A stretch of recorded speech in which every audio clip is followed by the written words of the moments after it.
Lucas 15, 1 a 30. Vamos a leer todo el capítulo. Lucas 15, 1 a 32. Hoy no voy a hacer la lectura directo desde el principio, pero sí vamos a cubrir la mayoría del capítulo 15. La serie de este libro se llama Dios al pródigo, ¿verdad? Hemos llegado a la historia principal que yo considero central a nuestro libro, nuestra serie, aquí en Lucas 15. Ya vamos terminando Lucas, ya para el día de Pascua, el día de la resurrección, estaremos terminando el libro de Lucas, del tercer evangelio del Nuevo Testamento. Lucas 15, 1 a 32, estaremos hoy. ¿Qué es lo que sabemos de Dios? ¿Qué es lo que sabemos de Dios del Antiguo Testamento? Mucha gente conoce el carácter de Dios del Antiguo Testamento. Acabamos de terminar el libro de Éxodo. ¿Qué es lo que sabemos del Dios del Éxodo que acabamos de terminar? El Éxodo. Mucha gente piensa del Dios en cierta manera, especialmente el Dios del Antiguo Testamento. Piensan muchas veces en un Dios enojado. Mucha gente piensa que el carácter de Dios es un Dios de fuego y humo. Mucha gente piensa de Dios como un Dios del castigo. Y Dios es todo esto, ¿verdad? Y eso lo hemos mirado en el Antiguo Testamento. Mucha gente piensa de Dios como un Dios de reglas. Y Dios es un Dios de reglas. Mucha gente piensa del carácter de Dios como un Dios de orden. Y Dios es un Dios de orden. Dios no es un Dios de caos. Voy a pausar ahí porque no iba a correr todas las líneas, pero Dios no es un Dios de caos. Entonces, nuestras vidas no deberían ser caos. Nuestras vidas deberían ser orden. Matrimonios, nuestros hijos, el trabajo, nuestras bocas, nuestras relaciones con nuestros cónyuges debería ser orden.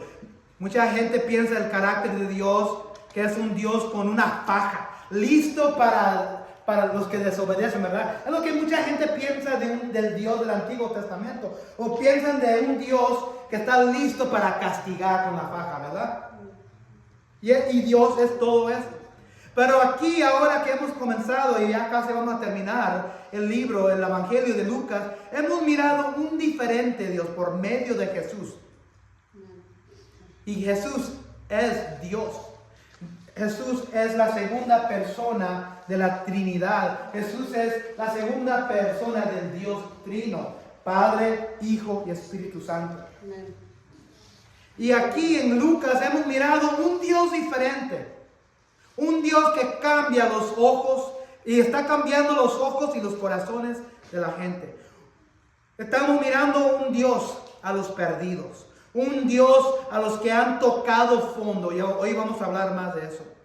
Un Dios a los olvidados de lo que ha sido Jesús aquí en Lucas. Ahora hemos mirado por medio de Jesús a un Dios a los agobiados. Un Dios al cansado. Un Dios al pródigo. Y hoy vamos a mirar que es un Dios que corre al pródigo. Un Dios que corre al pródigo. En inglés sería a God that runs to the prodigal. Lo primero que vamos a hacer, vamos a mirar, este capítulo está dividido en 3 segmentos. Es aquí Jesús hablando. Son las palabras de Jesús. Las multitudes lo están siguiendo. Los fariseos. ¿Quién son los fariseos? ¿Quién se acuerda? ¿Quién son los fariseos? Los maestros religiosos, ¿verdad? Los maestros religiosos de la ley. Ellos son, por decir, son como los pastores de ese día. Saben el Antiguo Testamento, saben la ley de Moisés, saben los 10 mandamientos. Ellos son los que saben toda la ley, toda la Biblia. Y acuérdense que en ese día no había Nuevo Testamento.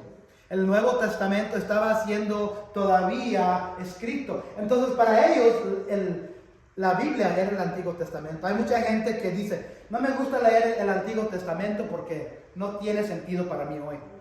Cuando Jesús y Pablo y Pedro, que vivieron en los tiempos del Nuevo Testamento, la Biblia para ellos era el Antiguo Testamento. Entonces, uno no puede leer la Biblia sin entender el Antiguo Testamento. Especialmente hay ciertos libros, como el libro de Hebreos. ¿Quién aquí ha tratado de leer el libro de Hebreos? El libro de Hebreos hace mucha referencia del Antiguo Testamento y tiene que tener más o menos un entendimiento. Pero aquí es Jesús hablando sus propias palabras, y las multitudes lo están siguiendo, los fariseos, y los fariseos están así, ya están listos para matarlo, ya andan buscando, están escudriñando todo lo que hace, todo lo que dice, toda la gente con quien se rodea. ¿Y con quién se rodea Jesús? Por la mayoría de las veces. Sí, los discípulos, pero afuera de los discípulos, ¿a dónde va muchas veces Jesús a predicar? ¿A dónde va para comer muchas veces? Con los que, lo que dice la Biblia, los pecadores. Muchos de los que son, colectan las taxas, que se les dicen los pecadores. Y los fariseos, los maestros religiosos, lo están escudriñando para tener una excusa para matarlo, para arrestarlo. Y aquí es donde comenzamos. Capítulo 15, vamos a leer 1 a 7. Muchos recaudadores de impuestos y pecadores se acercaban a Jesús para oírlo. De modo que los fariseos y los maestros de la ley se pusieron a murmurar: este hombre recibe a los pecadores y come con ellos. Él entonces les contó esta parábola. ¿Qué es una parábola? Es una historia. Jesús, sabiendo que lo están siguiendo, lo están mirando, lo están escuchando para escudriñarlo, para decir, este hombre no es Dios. Ahora, sabiendo eso, versículo 3 dice, él dice, supongamos que uno de ustedes tiene 100 ovejas y pierde una de ellas. No deja las 99 y el campo y va en busca de la oveja perdida hasta encontrarla. Y cuando la encuentra, lleno de alegría, la carga en los hombros y vuelve a la casa. Al llegar, reúne a sus amigos y vecinos y les dice: alégrense conmigo, y ya encontré la oveja que se me había perdido. Les digo que así es también el cielo. Habrá más alegría por un solo pecador que se arrepienta que por 99 justos que no necesitan arrepentirse.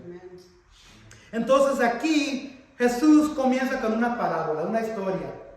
Sabiendo que los fariseos, los maestros de la ley, los maestros de los religiosos, y fíjense lo que dice el primer versículo, dice muchos recaudadores de impuestos.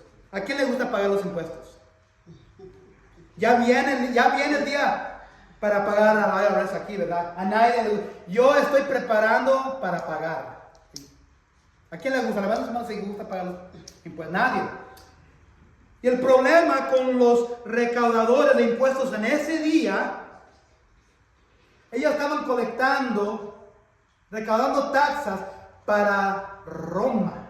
Ellos escogían a judíos, y estos judíos estaban colectando taxas de los judíos para Roma. ¿Qué piensan ustedes que pensaban de estos judíos recaudadores de impuestos? ¿Qué es lo que piensan su propia gente? Traicioneros, ¿verdad? Y luego también en la misma oración también le ponen pecadores. Entonces aquí se acercan los pecadores, recaudadores de impuestos, y Jesús sabe que lo están mirando, y Jesús sabe que lo están mirando porque se está juntando, rodeando con él. Y él dice una parábola, él dice una historia de un pastor que tiene 100 ovejas y pierde una. Deja la 99 y deja el rebaño y va y busca la una que está perdida.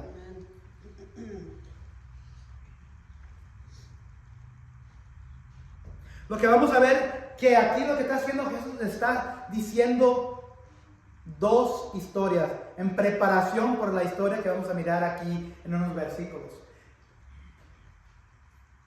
¿Quién aquí ha tenido ovejas? en su vida. ¿Quién aquí tiene hijos, nietos? ¿Quién aquí tiene más de un hijo o un nieto? Y cuando lo estaba criando, lo tenía en la casa, ¿quién aquí ha perdido un hijo, una hija, un nieto, por unos minutos o un tiempo? Y andaban acá en otro lugar, se perdieron en la tienda o algo así. ¿Han tenido un niño? ¿Usted? Diga su historia, ¿cómo lo perdió? Nos tocó venir a la frontera a arreglar los papeles. Entonces, la frontera de Ciudad Juárez, no del Paso, por aquella parte, está demasiado gentío. Y yo creí que uno de mis hijos venía de la mano del papá. Oh. Y él creyó que el niño venía conmigo. Y lo que sucede es que el niño se volteó y caminó en sentido contrario. Tenía 5 años. Oh, wow. Y tantísima la gente que me dice, ¿dónde está el niño? Le dije, ¿tú lo traes? No lo traigo yo, ¿desde qué horas? Y yo, anda angustia, y yo decía, es la frontera, es un niño pequeño. Vino, me puse a pedirle a Dios, a gritarle al policía, y corrí con el policía, y él también no sé qué haría, pero el policía nos ayudó a buscar. ¿Cuánto duró para encontrarlo? No sé, creo que unos 20 minutos. Oh, okay. ¿Y qué es lo que estaba sintiendo en esos 20 minutos? Temor, muchísimo temor. De 5 años. Podemos imaginar lo que sucede en la frontera con los niños. Especialmente hoy. Entonces uno teniendo niños sabe cómo se sentiría un pastor en un campo cuando tiene tantas ovejas. Un pastor conoce sus ovejas. Hasta yo creo que le pone nombre. Bueno, yo le pongo nombre a mis carros, más unas ovejas, a las mascotas. Entonces, primero comienza Jesús con esta parábola, esta historia, que cuántos de ustedes teniendo 100 ovejas como pastor, si se le pierde una, no van a ir a buscarla, no van a ir a buscar a su hijo, a su hija, a su nieto, a su nieta. Y cuando lo encuentran, ¿qué es lo que hizo? ¿Cómo se sintió cuando encontró a su hijo? Con ganas de llorar, bien agradecida. Ay. Bien agradecida. La parábola dice aquí, en versículo 5, y cuando la encuentra lleno de alegría, la carga en los hombros. Puedo imaginar nosotros mexicanos con la chancla en vez de cargarlo, pero estamos emocionados y contentos y alegres de encontrar a nuestro hijo. Pero, y cuando la encuentra lleno de alegría, la carga en los hombros y vuelve a la casa. Alégrense conmigo, dice, ya encontré a la oveja que se me había perdido. Le digo que así también será en el cielo. Habrá más alegría por un solo pecador que se arrepienta que por 99 justos que no necesitan arrepentirse. Esa es la primera historia. La historia es, un pastor tiene tantas ovejas, 100. Uno se pierde. Y el pastor va y deja el rebaño, las 99, y va y busca al que se pierde. Y cuando lo encuentra, regocija por ser encontrado. Ahora la segunda historia es 8 a 10, otra parábola. O supongamos que una mujer tiene 10 monedas de plata y pierde una. No enciende una lámpara, barre la casa y busca con cuidado hasta encontrarla. Y cuando la encuentra, reúne a sus amigas, vecinas, comadres y les dice, alégrense conmigo, ya encontré la moneda que se me había perdido. Les digo que así mismo se alegra Dios con sus ángeles por un pecador que se arrepiente. En la costumbre judía era, que se piensa que era esto, cuando una mujer estaba casada, tenía un collar, tenía una cadena de tantas monedas de plata, tantas monedas de pueden vestido, también oro. Y las cargaba y simbolizaba que ella era parte de alguien que estaba casado. Imagínense, limpiando, trapeando, barriendo, limpiando la casa, se le pierde una moneda de plata. Una moneda de plata en esos días era bastante dinero. Y como sucede, de repente ve que le falta una de las 10. No enciende una lámpara. ¿Quién aquí ha perdido alguna vez algo bien costoso en la casa? y barren y deshacen todo, quitan las puertas, quitan la plomería de los baños. ¿Quién aquí ha perdido un anillo o un pedazo de joyería en el baño o en la taza o algo así? Nadie. Pero alguien aquí ha perdido algo costoso. Y luego barren, limpian, destrozan para encontrar. Y cuando se encuentra con la luz, dice aquí la parábola: alégrense conmigo porque he hallado la moneda que había perdido. La segunda historia de Jesús. Esta es la parábola. La primera es la parábola de la oveja perdida. La segunda es la parábola de la moneda perdida. A cada una de estas historias, la oveja no se puede arrepentir, ¿verdad? La moneda no se puede arrepentir. Entonces lo que hace Jesús, al último de la historia, Él le agrega esto. Fíjense lo que dice en el versículo 7 de la oveja. Les digo que de la misma manera habrá más gozo en el cielo por un pecador que se arrepiente. Vamos a poner esa palabra en nuestro corazón y nuestra mente, que se arrepiente. Y luego de la oveja, de la moneda, de la misma manera les digo, hay gozo en la presencia de los ángeles de Dios por un pecador que se arrepiente. Arrepentimiento. Pongan esa palabra en su mente, en su corazón, adentro de ustedes. Estas dos historias se trata de buscar algo que está perdido. En un sentido, así es como la iglesia, guiada por el Espíritu Santo, buscará a las almas perdidas. Primero difundirán a la luz a la palabra de Dios. Aquí esta es la luz de Dios. Luego barrerán y limpiarán su propio lugar y luego buscarán cuidadosamente a los perdidos. ¿Sabías que tu única vida, de todos los billones que hay aquí en esta tierra, tu única vida, tu vida que tú tienes, entre las masas de toda la gente que vive, tiene valor y importancia para Dios por medio de tu alma? A Dios le importa tu alma. Le importa.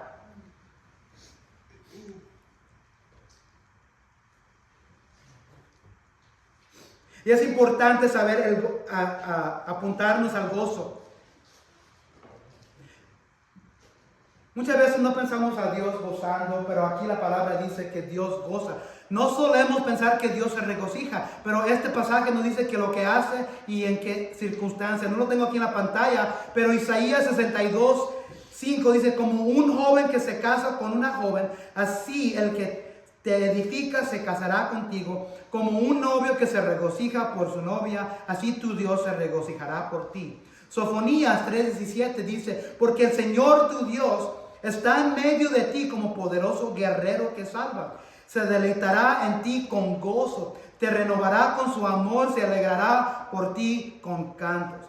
Ambas historias son una preparación para la historia principal que ahora sigue, del hijo pródigo. Una pregunta: ¿qué es pródigo? ¿Qué es una vida pródiga? Perdido.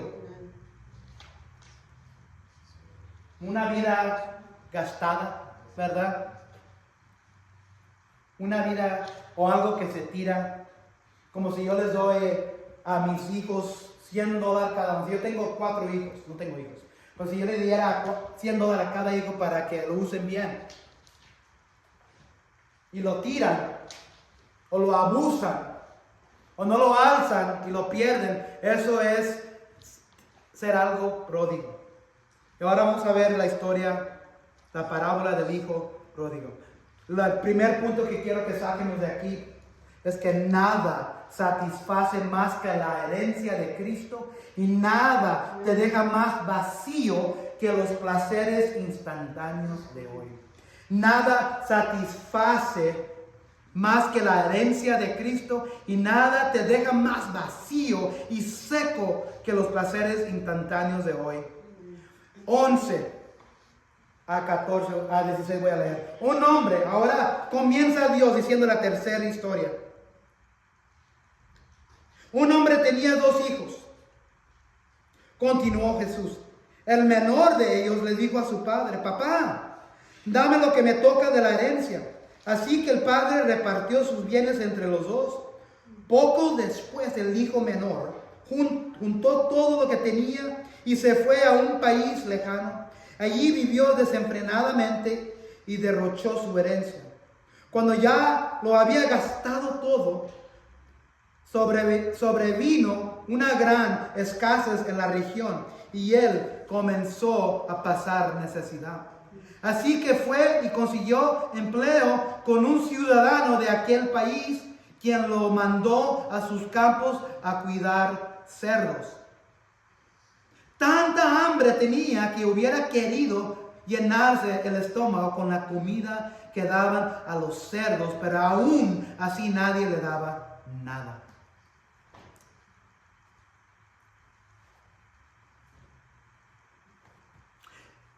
Un hombre, era un padre, tenía 2 hijos.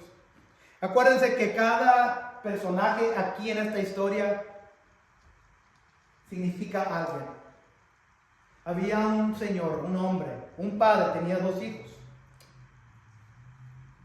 Como le pregunté a los niños esta mañana, ¿qué es lo que sucede cuando nosotros que tenemos cosas, tenemos dinero, o que tenemos cuentas, y luego Dios nos saca del mundo y se queda atrás todo? ¿Qué es lo que sucede con las cosas después de que uno muere? Se queda. ¿Y a quién normalmente se les pasa? ¿O qué sucede con las cosas? ¿O el dinero? ¿O lo material? ¿Las casas? ¿Qué es lo que sucede normalmente? Se quedan los hijos. Se quedan los hijos. Esa es la herencia, ¿verdad? Quizás hay plata, hay oro, hay dinero, hay cuentas, hay casas. Entonces, así también sucedía en el tiempo de los judíos en ese día. Pero normalmente tenía que primero suceder algo, ¿verdad? Tenía que morir la persona. En este caso había un joven, uno de los 2 hijos de este hombre, de este padre. Y no le pidió, demandó. Fíjense lo que dice versículo 11. El menor, el versículo 12, le dijo a su padre: papá, dame lo que me toca de la herencia. No quería esperarse. Quería su herencia ese momento. Quería su dinero. Quería su fortuna. Quería vivir su vida en ese momento. No tenía paciencia para que primero para que falleciera su papá. Lo quería en ese momento.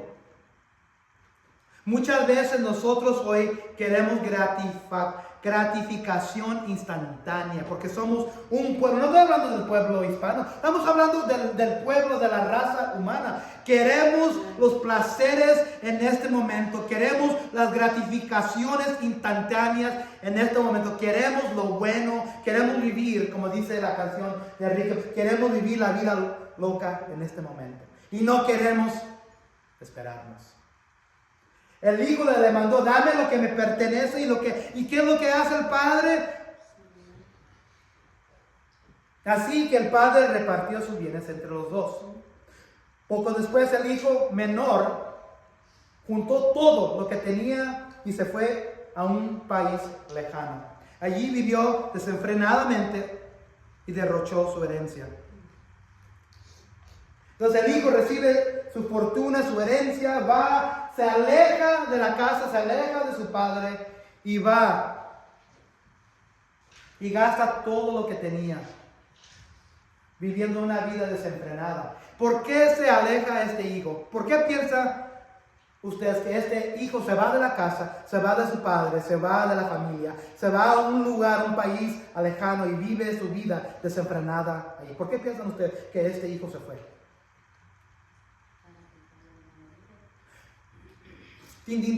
Para que el padre no lo mire. Piensa que si se va, nadie lo va a mirar, su padre no lo va a mirar, su familia no lo va a mirar, nadie se va a dar cuenta de la vida desenfrenada que está viviendo. Ahorita en este momento no dice lo que está haciendo, pero lo único que sabemos es una vida desenfrenada. Es a los últimos del capítulo de que nos damos cuenta de lo que hace con su dinero.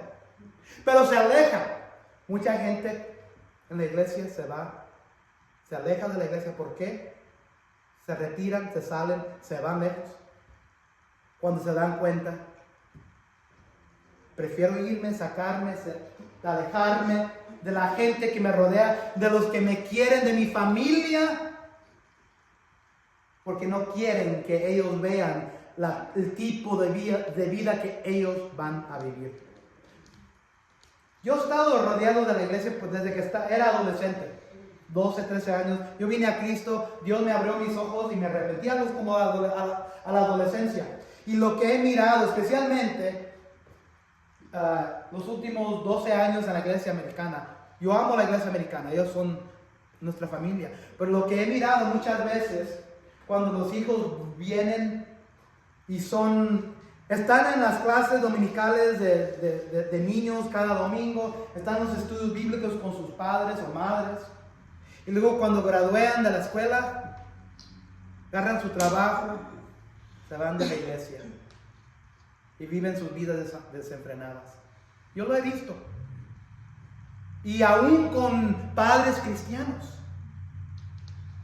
Entonces aquí el hijo dice, me voy a retirar para que nadie me vea, para que nadie se dé cuenta, para que nadie me juzgue. ¿Han escuchado? Esa iglesia juzga.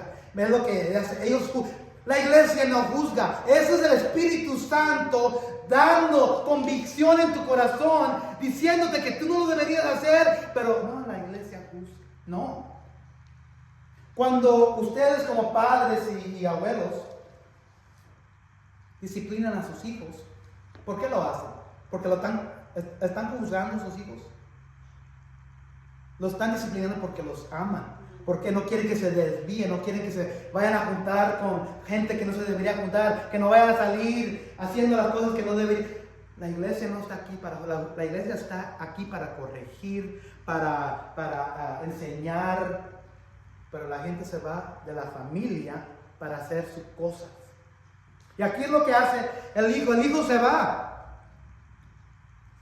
Cuando ya lo había gastado todo, 14. Sobrevino una gran escasez. Viene un hambre en la región y comienza a pasar necesidad. Así que fue y consiguió empleo con un ciudadano de aquel país, quien lo mandó a sus campos a cuidar cerdos, marranos, cerdos. ¿Qué es lo que sabemos de los judíos? Si se acuerdan, si saben un poco de la ley del Antiguo Testamento, ¿qué era uno de los animales que era un animal sucio para los judíos?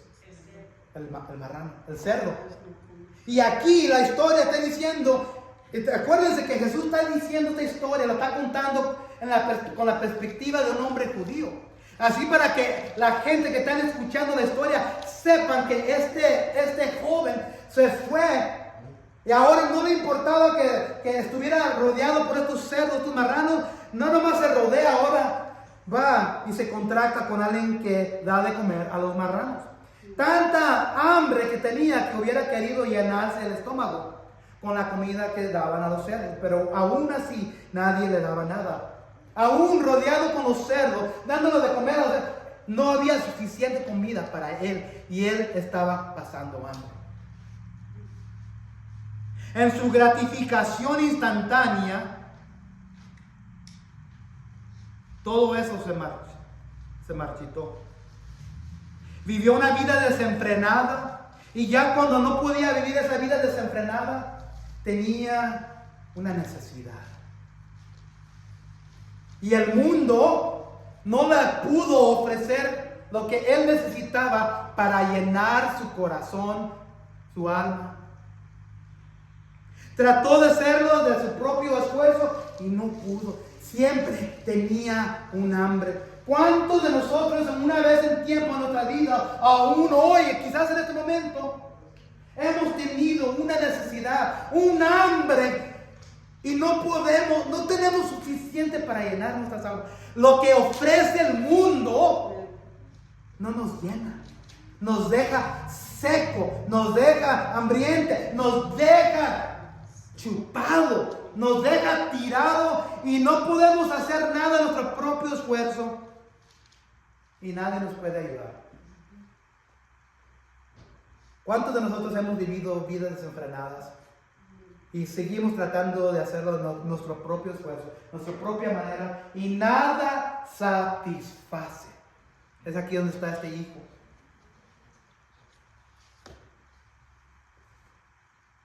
Entonces, era tocado fondo. ¿Ustedes entienden ese término? Tocó fondo. En inglés se dice hit rock bottom. Tocó fondo. Llegó al fondo de donde no puede más bajar. Tocó fondo.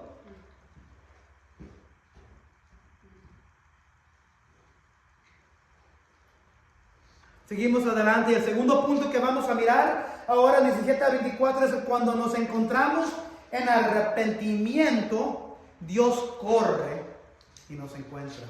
Acuérdense de esa palabra, arrepentimiento. Cuando nos encontramos en arrepentimiento, Dios corre y nos encuentra. Versículo 17 dice así.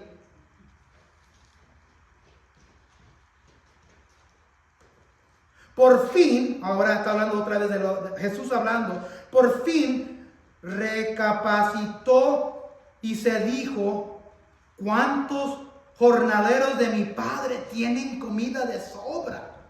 Y yo aquí me muero de hambre. Tengo que volver a mi padre y decirle, papá, he pecado contra el cielo y contra ti. Ya no merezco que se me llame tu hijo. Trátame como si fuera uno de tus jornaleros. ¿Qué es un jornalero? Trabajador. En este sentido, como un esclavo, un sirviente. Así que emprendió el viaje y se fue a su padre.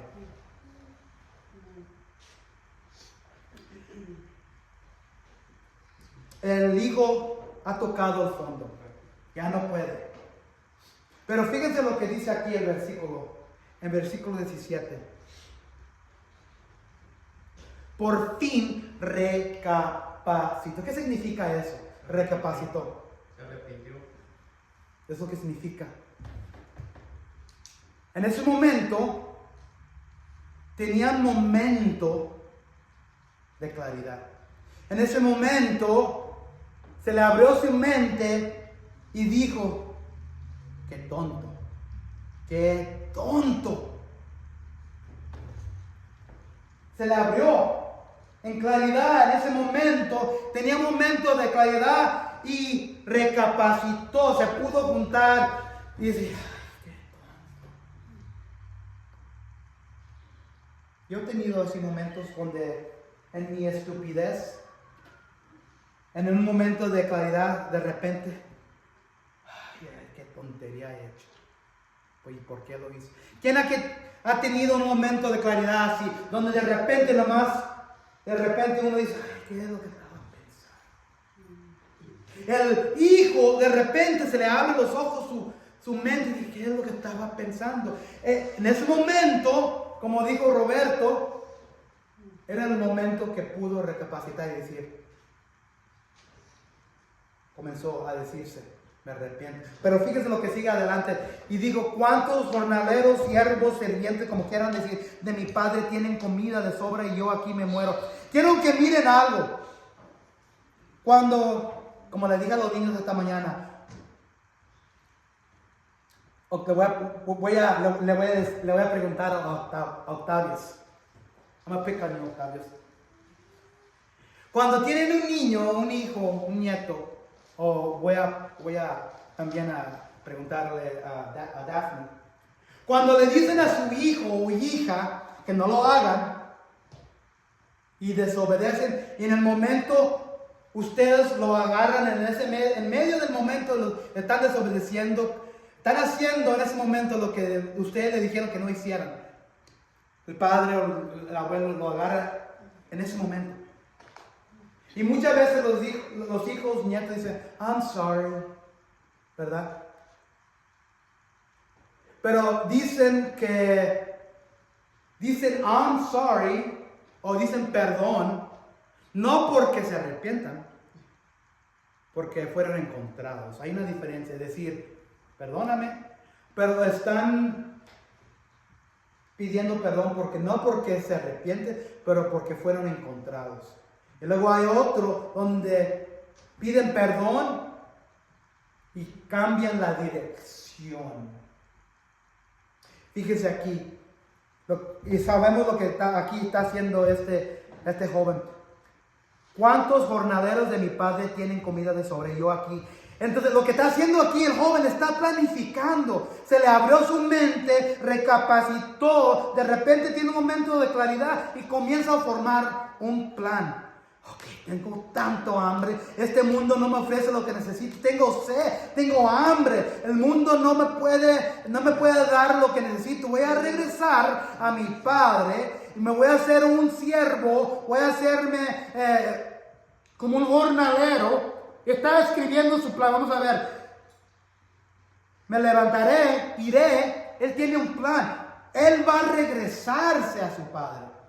Me levantaré e iré a mi padre y le diré: papá, he pecado contra el cielo y contra ti. ¿Qué dijo primero que iba a decir? Papá, he pecado contra ti y el cielo. ¿Qué dijo primero? Que se había pecado contra qué. Cuando nosotros desobedecemos en pecado hacia Dios, sí estamos pecando contra alguien si lo estamos haciendo, pero primero estamos pecando contra Dios y el cielo. Y si también hayamos pecado contra alguien, hay que pedir perdón. Pero cada vez que pecamos, primero estamos pecando contra Dios. Y este hombre, este joven, tanto ha recapacitado su mente en claridad, que ahora sabe lo que ha hecho. Y va a decirle, yo creo viene con un lápiz, una pluma o algo con tinta escribiendo qué es lo que le va a decir a su padre. Voy a regresar a mi papá y voy a decirle que he pecado contra el cielo, contra Dios primero, y luego contra ti. Y le va a decir: ya no merezco que se me llame tu hijo, trátame como si fuera uno de tus jornaleros. Pero fíjese aquí, así que emprendió el viaje y se fue a su padre, regresó. ¿Quién es el padre de quien estamos hablando en esta historia? Jesús, Dios el Padre, Dios, Jehová. Ahora este hombre tiene un plan, se ha arrepentido. Entonces no nomás ha dicho perdón padre, ya no lo haré. Él prefiere serse un esclavo. Él le va a decir a su papá: trátame como si fuera uno de tus jornaleros. He pecado contra el cielo y contra ti. Miren el corazón de arrepentimiento. No nomás despidiéndole al padre: perdón Señor, ya no lo haré. Ame como tú. No merezco ser tu hijo. No merezco que se me llame tu hijo. Ese es un corazón de arrepentimiento. 20 a 24 dice así, lo voy a leer a la palabra. Todavía estaba lejos. Ahora tiene su plan, está listo. Él tiene la esperanza que quizás su padre lo vaya a aceptar, quizás lo vaya a rechazar. Pero se ha dejado por rendirse al plan que él tiene. Todavía estaba lejos cuando su padre vio. Entonces, el padre, le voy a decir algo. Cada vez que leo esta historia, me hace llorar. Le dije a los pequeños esta mañana. Y esta historia es una de las historias más famosas en toda la Biblia. Y cada vez que la leo me hace llorar. Porque pienso de mí. Pienso de mis tonterías que yo he hecho. Y pienso en la manera que cuando yo pensaba que yo no merecía a Dios. Y me han dicho que cuando yo pensaba que no era digno de ser llamado su hijo. Fíjense lo que dice la palabra.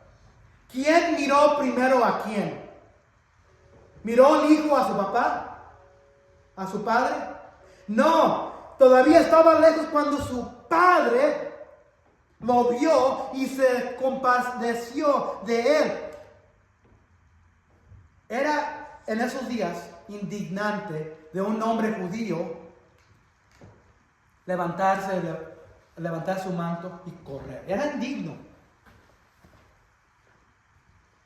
Lo vio su padre, compadeció de él, salió corriendo. Salió corriendo. El padre lo miró primero, no el hijo. El padre lo estaba esperando. El padre lo estaba buscando. El padre estaba listo para que regresara. El padre fue el que se levantó. El padre fue el que se levantó su manto y corrió. Salió corriendo a su encuentro. Era el padre que lo vio primero. Lo abrazó y lo besó. Y el joven, todavía preparado para decirle a su papá, comienza con lo que ya tenía preparado. El joven le dijo: papá, he pecado contra el cielo y contra ti, ya no merezco que se me llame tu hijo. El padre, ¿cuántos de nuestros hijos cuando hacen algo, cuando desobedecen, en amor, en misericordia, en compasión? Cállate, no importa. Y aquí es lo que está diciendo esta parábola, esta historia. Al padre no le importó, porque él podía ver por medio de su misericordia y su corazón de amor, podía ver a su hijo y venía de regreso y lo andaba buscando, lo estaba esperando. Pero el padre, fíjese, el padre ordenó a sus siervos: pronto, tráiganlo la mejor ropa para vestirlo. Ok, vamos a pausar ahí. ¿En qué trabajaba este joven? Pero no, el joven antes de venir a su padre, ¿en qué trabajaba? ¿Cuidando los qué? Dándole de comer a los cerdos. ¿Tienen un buen olor los cerdos, los marranos? No. Acuérdense que este era un hombre pobre. No tenía dinero. Y trabajando, dándole de comer a los cerdos, yo creo apestaba. Su ropa estaba rota. Y fíjense en el versículo 20, pero el padre ordenó a sus siervos: pronto, traigan la mejor ropa. ¿Por qué? Porque Dios creo que su ropa olía, estaba rota. Traigan la mejor ropa para vestirlo. Pónganle también un anillo. El anillo significaba el sello de la familia. Pónganle también un anillo en el dedo y sandalias. No tenía ni zapatos. En los pies. Traigan. ¿Quién aquí ha regresado a visitar familia en México, en su tierra madre? Y cuando vienen a visitar a su familia, matan al cerdo, matan la vaca para hacer unos tamales, para hacer una barbacoa. ¿Quién aquí? Cuando van o han tenido, me acuerdo cuando viajábamos a México, cuando éramos jóvenes, íbamos para Reynosa, Tamaulipas, pero una vez fuimos a Tula, Tamaulipas, que se encuentra en la sierra, un poco más al sur, y ahí tenían cerdos, tenían vacas, tenían de todo. Y un día llegamos y me acuerdo, esto me asustó bastante. Me dieron un picayelo. ¿Saben lo que es un picayelo, verdad?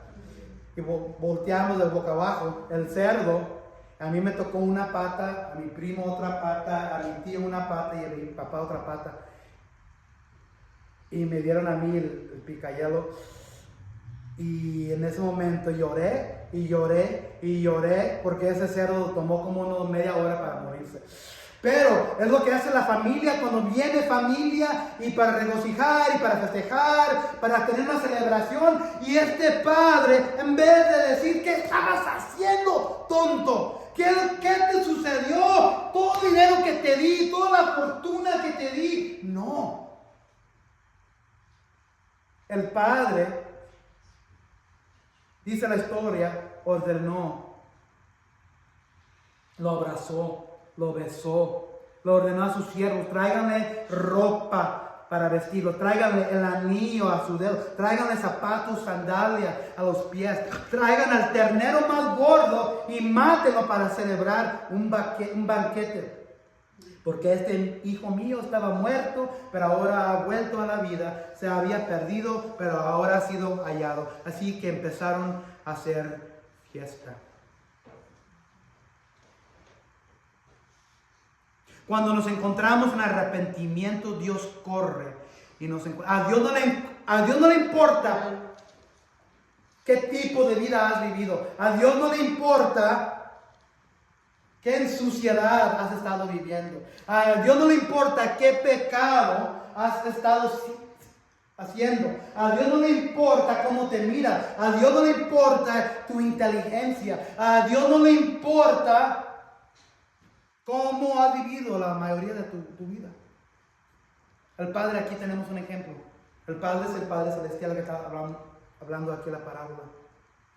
El Padre está listo para aceptar a la persona, uno de sus criaturas que se ha ido. Y Él no juzga, Él lo acepta. Él ve el corazón.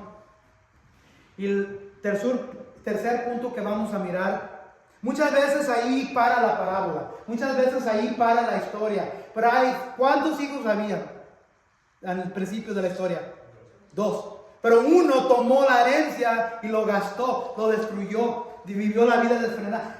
Ahora vamos a ver el segundo hijo. Y vamos a ver el tercer punto al terminar. Lo único que importa es la aceptación y el amor de Dios. Ignora las distracciones. Lo único que importa es la aceptación y el amor de Dios. Ignora las distracciones. Fíjense, el versículo 25 dice así: mientras tanto, el hijo mayor estaba en el campo. Al volver, cuando se acercó a la casa, oyó la música del baile. Entonces llamó a uno de los siervos y le preguntó qué pasaba. Ha llegado tu hermano, le respondió, y tu papá ha matado el ternero más gordo porque ya ha recobrado a su hijo sano y salvo. Indignado, el hermano mayor se negó a entrar. Así que su padre salió a suplicarle que lo hiciera. Pero él le contestó: fíjate, ¿cuántos años te he servido sin desobedecer jamás tus órdenes? Y ni un cabrito me has dado para celebrar una fiesta con mis amigos. Pero ahora llega ese hijo tuyo. Fíjese, no dice mi hermano. ¿Qué dice? Tu hijo. No dice su hermano. Se separa, se aleja de ser familia. Tu hijo, como así como de la misma manera que ¿qué es lo que le dijo Adán a Dios cuando Dios viene a buscar a Adán en el huerto? Esa mujer que tú me diste. Esa mujer que tú. Aquí el versículo dice: el hermano mayor se negó a entrar, así que su padre le suplicó que lo hiciera. Pero fíjate cuántos años he servido sin desobedecer jamás tus órdenes, y ni un cabrito me he dado para celebrar una fiesta conmigo. Pero ahora llega ese hijo tuyo que ha despilfarrado tu fortuna con prostitutas. Y tú mandas a matar en su honor el ternero más gordo. Entonces, cuando el hijo recibió su herencia, su fortuna de su padre, verdaderamente se desenfrenó. Vivió una vida desenfrenada, rodeado por prostitutas. Lo que está haciendo aquí Jesús diciendo esta historia: no importa lo que has hecho. No importa qué feo se mire lo que has hecho. No importa dónde estés en el momento, cuando como dice aquí, cuando recapacites tu mente y de repente se te viene ese momento de claridad y estás listo para arrepentirte.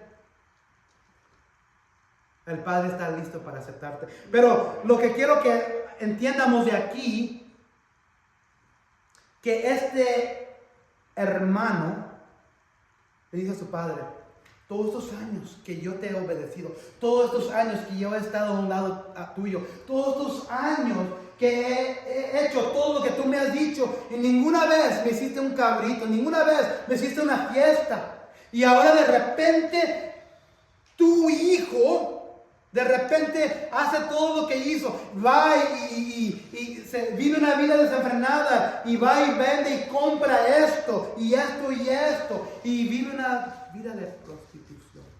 Entonces lo que está diciendo Jesús, muchas veces nuestras vidas desenfrenadas es una manera de decir que nosotros estamos siendo infiel a Dios.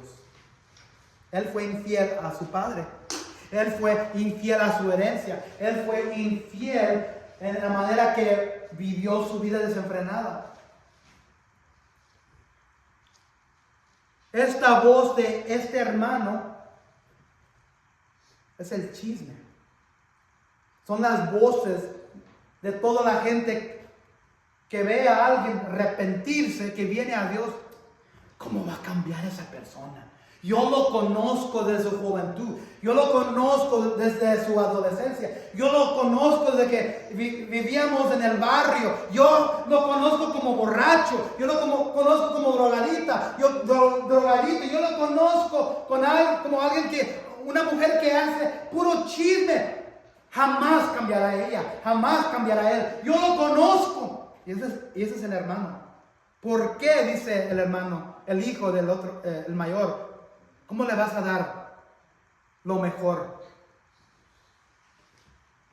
Va a haber gente que cuando regreses a Dios, o cuando escojas a Dios, o cuando comiences a tener ese momento de claridad y te arrepientes y vienes a Cristo, vienes a Dios, comienzas a vivir tu vida, regresas a vivir para lo que dice la palabra de Dios, van a tratar de decir, ese no, ese es un mentiroso. ¿Cómo va Dios a escoger a esa persona que yo lo conozco muy bien? ¿Cuántos de nosotros hemos vivido vidas desenfrenadas y oímos la murmuración de la gente que conocíamos antes? No, yo lo conozco, era un borracho, iba al club, se emborrachaban. Yo la conozco a ella, era bien. Ella cotorreaba, era chismosa. Pero el momento que Cristo nos agarra nuestros corazones, nosotros nos arrepentimos, lo único que importa es la aceptación y el amor que Dios nos da y con que nos abraza y con que nos viste. Y las voces afuera van a tratar de distraernos para que caigamos de regreso en pecado. Entonces, si Mateo 16:26 dice así: ¿de qué le sirve a uno ganar el mundo entero si se pierde la vida? ¿O qué se puede dar a cambio de la vida? Tenemos dos opciones: aceptar el mundo o aceptar la herencia que tenemos en Cristo. ¿Y qué es esta herencia que hemos estado hablando? ¿Qué es esta herencia que tenemos del Padre? La herencia de vida eterna que Él tiene disponible a cualquier persona que reciba a su Hijo Cristo como su Salvador. Ese es el tesoro, esa es la herencia, la vida eterna en el cielo, en el Rey eterno de Él. Esa es la herencia. Pero cuando muchas veces viviendo esta vida, Dios nos bendice muchas veces. Y miramos las bendiciones, miramos lo que Dios nos da en esta vida y nos alejamos del Padre. Nos alejamos de lo que Dios nos ha bendecido. Nos alejamos de la bondad de Dios. Nos alejamos de las personas que nos bendijo con las cosas de este mundo y vamos y vivimos esas vidas desenfrenadas. Y luego cuando ya se seca el dinero, cuando ya no, el mundo nos puede ofrecer lo que necesitamos para satisfacernos, hemos pegado el fondo, y es ahí donde tenemos que hacer una decisión. En concluir, este es el Dios que corre al pródigo. Nada satisface más que la herencia de Cristo, y nada te deja más vacío que los placeres instantáneos de hoy. Cuando nos encontramos en arrepentimiento, Dios corre y nos encuentra. Lo único que importa es la aceptación y el amor de Dios. Ignora las distracciones. Entonces, si tú estás aquí sentado esta tarde y estás viviendo una vida escondida, alejado de Dios, Él está listo para aceptarte de nuevo. Él está listo para correr el momento que Él mire tu corazón en arrepentimiento, que estás listo para darle la vuelta al pecado, que estás listo para darle la vuelta y darle la vuelta a Dios. Él está listo para correr, aceptarte y vestirte con su rectitud. Si tú eres un cristiano y te has alejado un poco también como cristiano, regresa, amado. Regresa, amado. Si te has desviado, Y si tú estás aquí sentado y nunca has aceptado a Cristo como tu Salvador, Él tiene el tesoro de tu Hijo Cristo listo para darte, para que te dé la herencia que viene después de esta vida. La herencia que tenemos cuando aceptamos a Cristo como Salvador es la herencia del cielo, la herencia de la eternidad con Jesús y el Dios el Padre, la herencia que viene después de esta vida. El trabajo se necesita, la familia se necesita, la comida se necesita, las vacaciones sí se necesitan, pero nada es más importante que prepararnos para la herencia que viene después. Dios nos ha bendecido con tanto en esta vida y lo que está preguntando Dios, ¿qué vamos a hacer con esa herencia? ¿Lo vamos a abusar de esa herencia y vivir una vida desenfrenada? ¿O vamos a estarnos con Dios? Diciéndole, Dios, prefiero estar contigo aquí, que tú me vistas, prefiero aceptarte a ti y tu amor, prefiero la herencia de tu Hijo Cristo, porque los placeres de este mundo no satisfacen, prefiero vivir aquí contigo para que nunca para que sea de vago. Señor, si hay alguien aquí que se ha desviado de ti, te pido que le des un corazón de arrepentimiento en este momento. Vamos a ponernos de pie, vamos a cantar esa última alabanza.